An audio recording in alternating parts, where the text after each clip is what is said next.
भगवान बुद्ध धर्म प्रचार करते हुए काशी की ओर जा रहे थे। रास्ते में जो भी उनके सत्संग के लिए आता उसे वह बुराइयां त्याग कर अच्छा बनने का उपदेश देते थे। उसी दौरान उन्हें उपक नाम का एक गृह त्यागी मिला।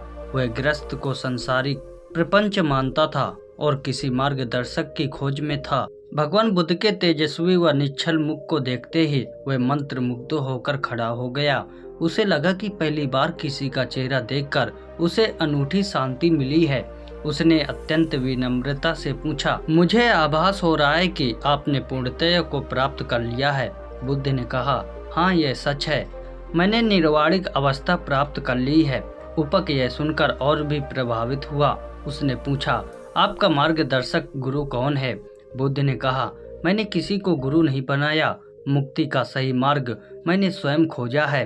क्या आपने बिना गुरु के तृष्णा का क्षय कर लिया है? बुद्ध ने कहा, हाँ मैं तमाम प्रकार के पापों के कारणों से पूरी तरह से मुक्त होकर सम्यक बुद्ध हो गया हूँ। उपक को लगा कि बुद्ध अहंकारवश ऐसा दावा कर रहे हैं।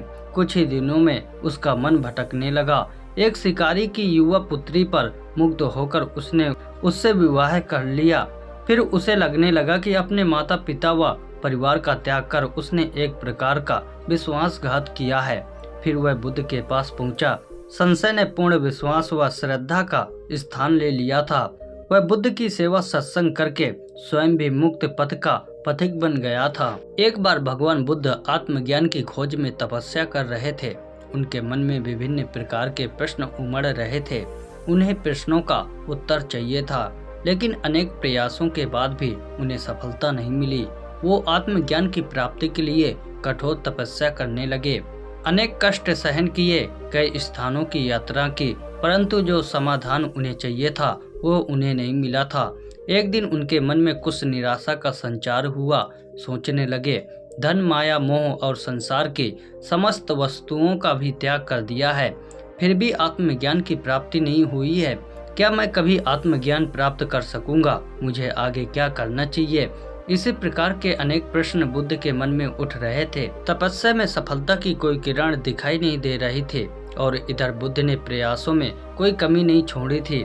वे उदास मन से इन्हीं प्रश्नों पर मंथन कर रहे थे। इसी दौरान उन्हें प्यास लगी। वो अपने आसन से उठे और जल पीने के लिए सरोवर के पास गए। वहां उन्होंने एक अद्भुत दृश्य देखा। एक गिलहरी मुंह में कोई फल लिए सरोवर के पास आई। फल उससे छूटकर सरोवर में गिर गया। गिलहरी ने देखा फल पानी की गहराई में जा रहा है। गिलहरी ने पानी में छलांग लगा दी।